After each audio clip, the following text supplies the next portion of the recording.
স্বাগত ডিবিসি দেশের সংবাদে। আপনাদের সাথে আছি আমি সুনন্দা রায়চৌধুরী। এবার জানাবো খবরের বিস্তারিত।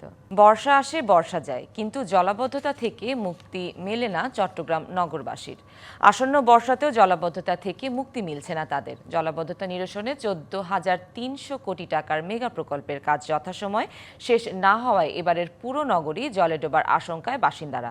তাই এই অভিশাপ থেকে নগরবাসীর মুক্তি মিলবে কিনা তা নিয়ে প্রশ্ন থেকেই যাচ্ছে। শহরের সর্বনাশ করছে কিন্তু চট্টগ্রামের নগর পিতারা।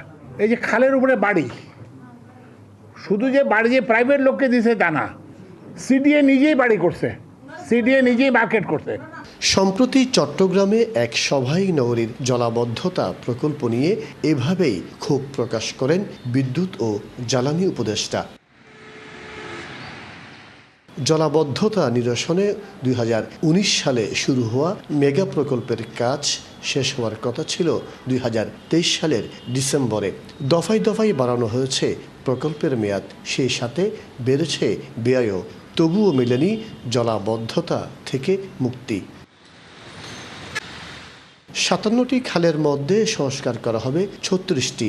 21টি খালকে বাইরে রেখে 3 সংস্থার নেয়া 4 প্রকল্পে ব্যয় ধরা হয়েছে 14,300 কোটি টাকা। প্রায় 8,500 কোটি টাকা ব্যয় করা হলেও এই মেগা প্রকল্পে কাজের অগ্রগতি 75%। 65টি এরিয়াকে আমরা ফোকাস করে ওখানে আমরা সমন্বিতভাবে সিডিএ, সিটি কর্পোরেশন এবং ওয়াটার বোর্ড সমন্বিতভাবে কাজ করছে ওই ফোকাস এরিয়াগুলোকে টার্গেট রেখে, যাতে এই বর্ষায় যাতে কষ্টটা কমে সে ব্যবস্থা করছে। মেয়র জানান, বর্ষায় জলাবদ্ধতা থেকে আপাতত মুক্তি পেতে খাল ও নালা পরিষ্কার করা হচ্ছে। সেই সাথে নগরবাসীকে খাল ও নালায় বর্জ্য না ফেলার অনুরোধ জানানো হয়েছে। জলাবদ্ধতা মুক্ত রাখার জন্য খাল পরিষ্কার করছি, খাল পরিষ্কার এবং কিছু কিছু ক্ষেত্রে খালগুলো আমরা খনন করছি। আমাদের যে 1600 কিলোমিটার ড্রেন আছে, নালা আছে, এই নালাগুলো আমরা পরিষ্কার করছি। পরিষ্কার করতে গিয়ে আমরা যে চ্যালেঞ্জটা আমাদের সবচেয়ে বড়, আমাদের আসলে অনেক ছোট বড় অনেক সাইজের ইনস্ট্রুমেন্টস দরকার। বারবার সময় বৃদ্ধি করা এই মেগা প্রকল্পের কাজ শেষ হওয়ার কথা 2026 সালের জুনে। মাসুদুল হক, ডিবিসি নিউজ, চট্টগ্রাম। পদ্মাপাড়ের শহর রাজশাহী। ফারাক্কার প্রভাবে পদ্মা এখন মৃতপ্রায়। ধুধু বালুচরে বদলে গেছে প্রমত্তা নদীর চিরচেনা উত্তাল রূপ, আর শহর জুড়ে উত্তাপ ছড়াচ্ছে সেই বালুচর থেকে ধেয়ে আসা গরম হাওয়া। গবেষকরা বলছেন, ফারাক্কা চুক্তিতে যে পানি পাওয়ার কথা তা দেয়া হচ্ছে না, আর পাবো বলছে ফারাক্কা বাঁধে প্রাকৃতিক প্রবাহ বাধাগ্রস্ত হওয়ায় শুকিয়ে যাচ্ছে নদী। মহানন্দার একাংশের পানি যুক্ত হয়ে কোনো রকমে টিকে আছে পদ্মা। সৌরভ হাবিবের ধারাবাহিক প্রতিবেদনের প্রথম পর্ব আজ। উত্তাল পদ্মার যে বর্ণনা বই পুস্তকে শিক্ষার্থীরা পড়েছেন, এখন তা কেবলই অতীত। বর্ষার 2 মাস নদীতে পানি থাকলেও সারা বছরই পদ্মায় থাকে ধুধু বালুচর।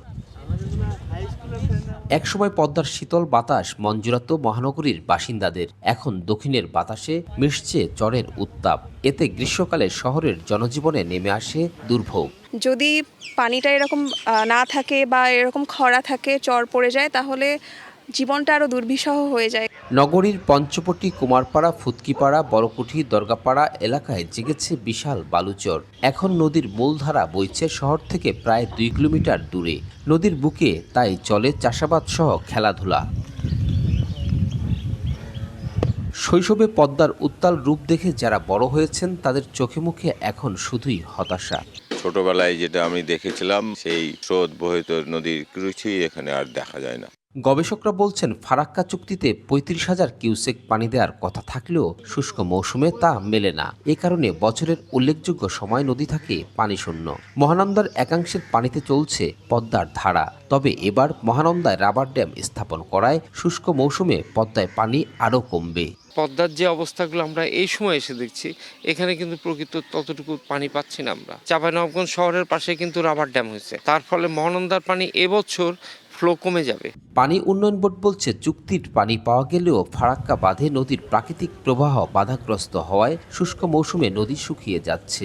এই যে আপনার ফারাক্কার প্রভাবটা আমাদের পদ্মা নদীর উপর অনেক বছর ধরেই আছে। যত্রতত্র চর সৃষ্টি হওয়া এবং নদীর স্বাভাবিক প্রবাহ বাধাগ্রস্ত হওয়া, সেই ইফেক্টগুলো পড়তেছে। পদ্মার পানির উপর নির্ভর করে বিশাল অঞ্চলের কৃষি ও জীব বৈচিত্র্য। এই নদী পানিশূন্য হলে এর প্রভাব পড়বে প্রকৃতি ও জনজীবনে। Sourav Habib, DBC news, Rajshahi. আগামী 31শে জুলাই হতে যাচ্ছে জাহাঙ্গীরনগর বিশ্ববিদ্যালয় কেন্দ্রীয় ছাত্র সংসদ জাকসু নির্বাচন। 32 বছর পর এই নির্বাচন ঘিরে উচ্ছ্বসিত শিক্ষার্থীরা। প্রস্তুতি নিচ্ছে ছাত্র সংগঠনগুলো। তবে নির্বাচনের আগে জুলাই আন্দোলনে ক্যাম্পাসের শিক্ষার্থীদের ওপর হামলাকারীদের বিচার নিশ্চিতের দাবি তাদের। শিক্ষার্থীদের দীর্ঘ আন্দোলনে জাহাঙ্গীরনগর বিশ্ববিদ্যালয় কেন্দ্রীয় ছাত্র সংসদ জাকসু ফিরছে 32 বছর পর। ভোট হবে 31শে জুলাই। নিজেদের স্বার্থেই এই নির্বাচন বলছেন সাধারণ শিক্ষার্থীরা। তবে জুলাই আন্দোলনে হামলার বিচারের দাবিতে অনড় তারা। জুলাই গণহত্যায় যারা অংশগ্রহণ করেছিল তাদের বিচার নিশ্চিত করতে হবে 29 জুনের মধ্যে। সকলে যদি একসাথে থাকে এবং একটা সহমর্মিতার সাথে বসবাস করতে পারে, সুন্দর এবং অবাধ নির্বাচন, জাকসু নির্বাচন আমরা প্রত্যাশা করি। এরই মধ্যে নির্বাচনের প্রস্তুতি শুরু করেছে ছাত্র সংগঠনগুলো। ভোট বানচাইলে ক্যাম্পাসে ছাত্রলীগের নাশকতার শঙ্কা ছাত্রদলের, আর সুস্থ ধারার রাজনীতির পরিবেশ চায় ছাত্রফ্রন্ট। বিশ্ববিদ্যালয়ের আশেপাশে এবং বিশ্ববিদ্যালয় হলগুলোতে ব্লকে থাকা ছাত্রলীগের নেতাকর্মীরা এখনো তাদের অপতৎপরতা চালাচ্ছে। আমরা মনে করতেছি তারা অতি দ্রুত সময়ে ছাত্রলীগের বিষয়টিকে মাথায় রেখে বিশ্ববিদ্যালয়ের সাধারণ শিক্ষার্থীদের নিরাপত্তার বিষয়টি নিশ্চিত করবে বলে আমরা মনে করি। সেই জায়গায় আমরা প্রশাসনের উপর এখনো আস্থা রাখতে চাই। প্রশাসন কিছুটা সময় নিয়েছে, সেই সময়ের মধ্যে চাইলেই প্রশাসন গণহত্যা বিচার নিশ্চিত করতে পারে। ভোটের প্রস্তুতিতে পিছিয়ে নেই ছাত্র শিবির। তবে জুলাই আন্দোলনে হামলার বিচারের আগে নির্বাচনে অংশ নিতে চায় না বাংলাদেশ গণতান্ত্রিক ছাত্র সংসদ। আমরা আশা করি প্রশাসন সেই 29 জুনের মধ্যেই বিচার নিশ্চিত করে আগামী 31 জুলাই জাকসু নির্বাচনের জন্য যথাযথ পদক্ষেপ নেবে। বিচারের আগে আমরা নির্বাচনে যেতে চাই না। আমাদের প্রধান দাবি হচ্ছে জুলাই হামলার বিচার নিশ্চিত করতে হবে এবং পরবর্তী সময় ছাত্র সংসদ জাকসু কার্যকর করতে হবে। বিশ্ববিদ্যালয় প্রশাসন বলছে বিচার কাজ দীর্ঘ প্রক্রিয়া। নির্ধারিত সময়ে ভোট আয়োজনে সবার সহযোগিতা চায় তারা। বিচারের যে প্রক্রিয়া, এটা একটা আইনি প্রক্রিয়া এবং এখানে প্রত্যেকেরই একটি এন্টাইটেলমেন্ট থাকবে সে অভিযুক্ত হলে। আশা করছি আমরা লক্ষ্যে পৌঁছাতে পারবো এবং এই ক্ষেত্রে সকল শিক্ষার্থীর, সেটা বর্তমান এবং প্রাক্তন, সবারই আন্তরিক সহযোগিতা প্রয়োজন রয়েছে। জাকসু নির্বাচনে চূড়ান্ত ভোটার তালিকা প্রকাশ করা হবে 29শে জুন। সবশেষ এই নির্বাচন হয়েছিল 1992 সালে। DBC news desk. 25শে বৈশাখ কবিগুরু রবীন্দ্রনাথ ঠাকুরের 164তম জন্মবার্ষিকী। জন্মতিথিতে কবির স্মৃতি বিজড়িত কুষ্টিয়ার শিলাইদহ কুঠিবাড়িতে জাতীয়ভাবে এবারও থাকছে নানা আয়োজন। এখন চলছে শেষ মুহূর্তের প্রস্তুতি। তবে অরক্ষিত পড়ে রয়েছে কুঠিবাড়ির অদূরে কবির স্মৃতিধন্য কাচারি বাড়ি। রক্ষণাবেক্ষণের অভাবে বাড়ির আঙিনায় জমেছে ময়লা আবর্জনা। যেন ভালোবাসিয়াছি শত রূপে শতবার। বিশ্বকবি রবীন্দ্রনাথ ঠাকুর ছোট গল্প, কবিতা, উপন্যাস, প্রবন্ধ, পত্রসাহিত্য, গান, চিত্রকলা সহ শিল্প সাহিত্যের প্রায় সব শাখায় অনন্য অবদান রেখে বাঙালি সংস্কৃতিকে করেছেন পরিপূর্ণ। যখন পড়বে না মোর পায়ের চিহ্ন এই বাটে। 1268 বঙ্গাব্দের 25শে বৈশাখ কলকাতার জোড়াসাঁকোর ঠাকুরবাড়িতে জন্মগ্রহণ করা রবি ঠাকুর 1889 সালে প্রথমবারের মতো শিলাইদহের কুটির বাড়িতে আসেন। কবির সাহিত্য জীবনে শিলাইদহের ভূমিকা অপরিসীম। আসলে মেলাটা মিস হয়ে গেল, কারণ মেলা হবে জানা ছিল না। যদি মেলা শুরু হওয়ার পরে আসলে ভালো হতো, আরো বেশি উপভোগ করতে পারতাম। তিনি এখানে বিভিন্ন কাব্যগ্রন্থ লিখেছেন, তার বিখ্যাত কাব্যগ্রন্থ গীতাঞ্জলি, সোনার তরী সব এখানে লিখেছেন। কবির 164তম জন্মবার্ষিকী শিলাইদহ কুটিবাড়িতে আয়োজন করা হয়েছে 3 দিনের জাতীয় অনুষ্ঠান। তবে এখনও অরক্ষিত অবহেলিত রবীন্দ্র কাচারি বাড়ি। সম্প্রতি প্রায় 1 কোটি টাকা ব্যয়ে দ্বিতল বাড়িটি সংস্কার করা হলেও আশেপাশের এলাকা যেন ভাগার। এটা যদি সংস্কার করা হয়, ওইটার সাথে সাথে এটা একটু পরিবেশ তৈরি করার দরকার। পরিষ্কার পরিচ্ছন্নতা হলে পরে জনগণ আরো দেখতে আগ্রহী হবে। এখানে লোকজন এসে বসার মতো পরিবেশ নাই, সেরকম দাঁড়ানোর মতো পরিবেশ নাই, ছায়া নাই, সেরকম সৌন্দর্যময় জায়গা নাই। এখানে এটা সংস্কার করা লাগবে। রবীন্দ্র চিন্তকরা বলছেন কুঠিবাড়ির মতোই কাছারি বাড়িটিও রবীন্দ্র সাহিত্য চর্চায় গুরুত্বপূর্ণ স্থান।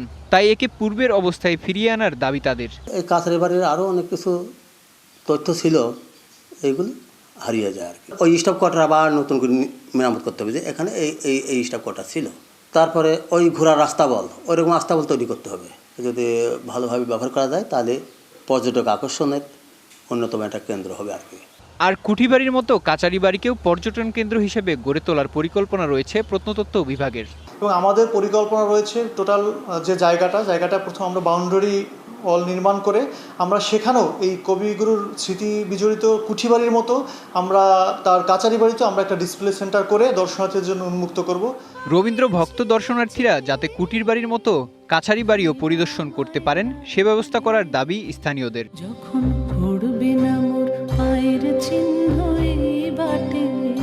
DBC news desk. এ মাসের শেষের দিকে বাজারে আসছে দিনাজপুরের লিচু। প্রথমেই পাওয়া যাবে মাদ্রাজি লিচু। পর্যায়ক্রমে নামবে দিনাজপুরের জিআই স্বীকৃত বেদানা, বোম্বাই, চায়না 2, চায়না 3 ও কাঁঠালি জাতের লিচু। এরই মধ্যে বিদেশের রপ্তানিরও প্রস্তুতি নেওয়া হচ্ছে। দিনাজপুরের বাগানে পাতার ফাঁকে ফাঁকে থোকায় থোকায় দুলছে সবুজ লিচু। পরিচর্যায় ব্যস্ত চাষিরা। 2 সপ্তাহের মধ্যেই লিচুতে রং আসবে, এরপরে শুরু হবে বাজারজাত। জুনের প্রথম সপ্তাহেই মিলবে সব ধরনের লিচু। ভালো লাভের আশায় চাষিরা। মাদ্রাজি লিচুটা নামবে মে মাসের শেষের দিকে, আর বোম্বাইটা জুন মাসের 2 তারিখ থেকে জুনের শেষ পর্যন্ত চলে। আশা করা যায় যে আমরা মাদ্রাজি লিচু 15 থেকে 20 দিনের মধ্যে পেয়ে যাব। লিচু মোটামুটি গাছে ভালোই আছে, আবহাওয়া যদি ঠিক থাকে তাহলে হয়তো লিচুর আমরা ভালো লাভবান হব। রোদ যদি প্রখর না হয় তাহলে ইনশাআল্লাহ এইটুকু যা আছে এতেই কৃষকরা লাভবান হবে। কৃষি সম্প্রসারণ অধিদপ্তর বলছে আবহাওয়া অনুকূলে থাকায় এবার ফলন ভালো হয়েছে। দিনাজপুরের প্রায় 9,000-এর বেশি বাগান থেকে পাওয়া যাবে 36,000 মেট্রিক টন লিচু। যে পরিমাণ আমাদের অর্জিত হয়েছে এবং যে ফলন আশা করছি তাতে প্রায় মার্কেট দরে আমাদের 701 কোটি টাকার মতো লিচু বাজারজাত হতে পারে। গুড এগ্রিকালচারাল প্র্যাকটিস অনুসরণ করে কিছু বাগান স্থাপন হয়েছে, যেটা আমরা বিদেশে রপ্তানিরও চেষ্টা থাকবে অব্যাহত। দিনাজপুরের বেদানা লিচু এবার জিআই স্বীকৃতি পাওয়ায় এই জেলার লিচুর চাহিদা আরও বাড়বে এবং বাজারে ভালো দাম পাওয়ার আশা এই অঞ্চলের চাষিদের। DBC news desk. দেশের সংবাদে এই ছিল এখনকার মতো। ডিবিসি নিউজের সংবাদগুলো পড়তে ভিজিট করুন dbcnews.tv আর ভিজিট করুন ডিবিসি নিউজের ফেসবুক পেজ এবং ইউটিউব চ্যানেল। সাথেই থাকুন।